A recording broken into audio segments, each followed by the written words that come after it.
Ayah, ibu, ampuni dosa kami semua. Ayah, ibu, doakan kami dunia dan akhirat.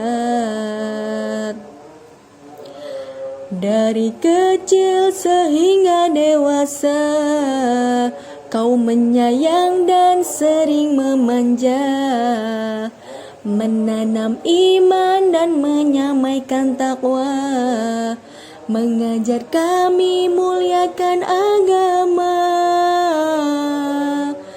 Bismillahirrahmanirrahim. Assalamualaikum warahmatullahi wabarakatuh. Innal hamdalillah nahmaduhu wa nasta'inuhu wa nastaghfiruh wa na'udzu billahi min syururi anfusina wa min sayyiati a'malina. May yahdihillahu fala mudhillalah wa may yudlil fala hadiyalah. Asyhadu an la ilaha illallah wahdahu la syarikalah wa asyhadu anna Muhammadan 'abduhu wa rasuluh. Qala Allah ta'ala fil Qur'anil Karim, A'udzu billahi minasyaitonir rajim. Bismillahirrahmanirrahim. Wa wassaynal insana biwalidayhi hamalatu ummuhu wahnan 'ala wahnin wa fisaluhu fi 'amaini an ishkur li wa liwalidayka ilayyal masir. Al-ayah, sadaqallahul azim. Teman-teman yang dirahmati Allah Subhanahu wa ta'ala, berbakti kepada kedua orang tua merupakan ajaran Islam yang tinggi dan mulia. Berbakti kepada kedua orang tua adalah pondasi dan asas seorang hamba meraih ridho Allah Subhanahu wa ta'ala. Dia juga bentuk manifestasi syukur kepada Allah sekaligus kepada manusia. Iman dan Islam seseorang tidak akan sempurna jika tidak diiringi dengan berbakti kepada kedua orang tua. Islam adalah agama yang sangat menjunjung tinggi ajaran berbakti kepada kedua orang tua. Islam sangat menganjurkan pemeluknya untuk memuliakan dan menghormati kedua orang tua. Bahkan Islam menjadikan berbakti kepada kedua orang tua sebagai sarana meraih syurga Allah Subhanahu wa ta'ala. Sungguh sangat rugi dan celaka seorang muslim yang mendapati kedua orang tuanya masih hidup, namun dia tidak bisa memanfaatkan keberadaan orang tuanya untuk masuk surga karena tidak berbakti kepadanya.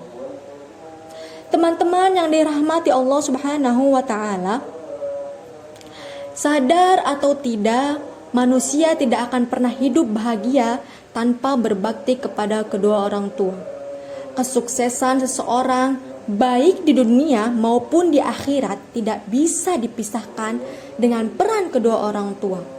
Allah Subhanahu wa ta'ala telah menjadikan naluri manusia untuk menghormati, mengasihi, dan senantiasa berbakti kepada kedua orang tua. Karena besarnya kewajiban berbakti kepada kedua orang tua tersebut, Allah Subhanahu wa ta'ala memerintahkan kepada kita untuk berbakti kepada kedua orang tua.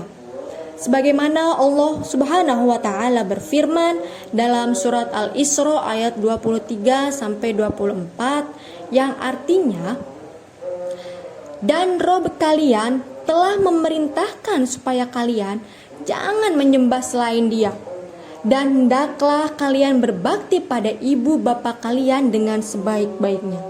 Jika salah seorang di antara keduanya atau kedua-duanya sampai berumur lanjut dalam pemeliharaan kalian, maka sekali-kali janganlah kalian mengatakan kepada keduanya perkataan "ah", dan janganlah kalian membentak mereka, dan ucapkanlah kepada mereka perkataan mulia, dan rendahkanlah diri kalian terhadap mereka dengan penuh kasih sayang, dan ucapkanlah, "Wahai Robku, kasihilah mereka sebagaimana mereka berdua telah mendidik aku waktu kecil."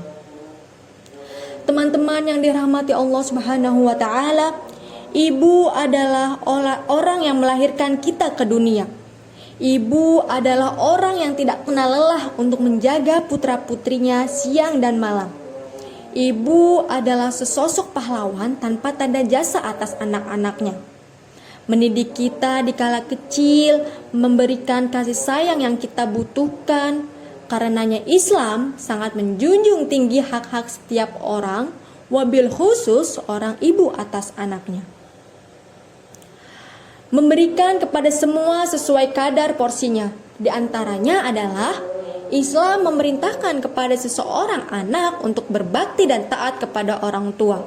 Akan tetapi Islam memerintahkan kepada seorang anak untuk lebih berbakti dan taat kepada ibu 3 kali lipat dibandingkan bakti dan ketaatan kepada seorang ayah. Dalam hadis yang diriwayatkan Imam Muslim dalam sahihnya dan yang lainnya dari Abu Hurairah radhiyallahu anhu berkata, seseorang bertanya kepada Rasulullah Shallallahu Alaihi Wasallam, siapakah orang yang paling berhak untuk saya berbakti kepadanya? Beliau menjawab, ibumu.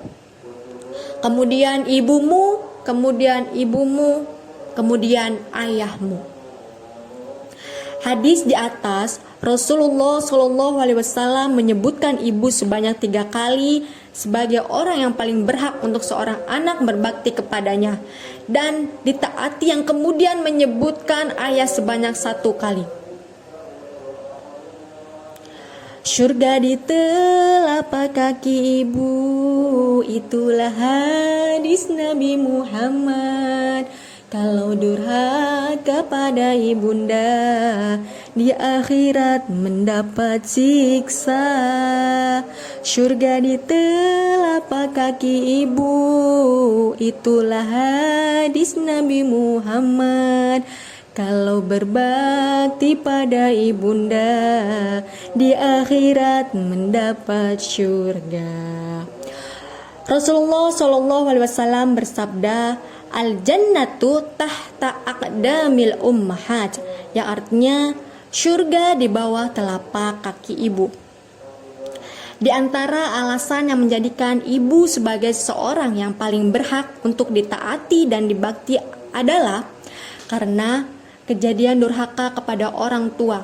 Kebanyakan karena durhaka kepada seorang ibu daripada ayah. Dan karena ibu adalah orang yang mengandung kita selama 9 bulan, melahirkan kita, menyusui kita selama 2 tahun lamanya, mendidik kita, menjaga setiap saat kita terbangun. Sebab itulah Allah Subhanahu wa Ta'ala juga mewajibkan kita berbakti kepada kedua orang tua, khususnya kepada ibu dengan firman-Nya, dan kami perintahkan kepada manusia untuk berbuat baik kepada kedua orang tuanya, ibu bapaknya. Ibunya telah mengandungnya dalam keadaan lemah yang bertambah-tambah dan menyapihnya dalam 2 tahun. Bersyukurlah kepadaku dan kepada kedua orang tua ibu bapakmu, hanya kepadakulah kembali. Surat Luqman ayat 14. Teman-teman yang dirahmati Allah Subhanahu wa Ta'ala, Allah Subhanahu wa Ta'ala memerintahkan kepada hamba-hambanya untuk berbuat baik dan berbakti kepada kedua orang tua, khususnya kepada seorang ibu. Dan Allah Subhanahu wa Ta'ala melarang untuk berbuat durhaka kepada keduanya dan mengancam kepada siapa saja yang berbuat durhaka kepada kedua orang tua dengan ancaman siksaan yang pedih. Jadi kita harus menghormati, menyayangi, mengasihi kepada kedua orang kita. Syukur-syukur, alhamdulillah jika kedua orang tua kita masih ada, masih berada di samping kita, diberi umur panjang, maka hormatilah, sayangilah keduanya. Dan jika kedua orang tua kita sudah tiada, kita juga harus tetap menyayanginya dan menghormatinya atas segala jasa-jasa beliau, atas segala kebaikan yang telah beliau berikan kepada kita, dengan cara kita harus selalu mendoakannya. Robbik firli wali walidayya warhamhuma kamal robbayani shogiro. Teman-teman yang dirahmati Allah Subhanahu wa taala, cukup sekian sharing atau tausiah dari saya. Apabila ada kata-kata yang salah, itu datangnya dari saya sendiri, dan apabila ada kata-kata yang benar, itu datangnya dari Allah Subhanahu wa taala. Billahi taufik wal hidayah. Wassalamualaikum warahmatullahi wabarakatuh.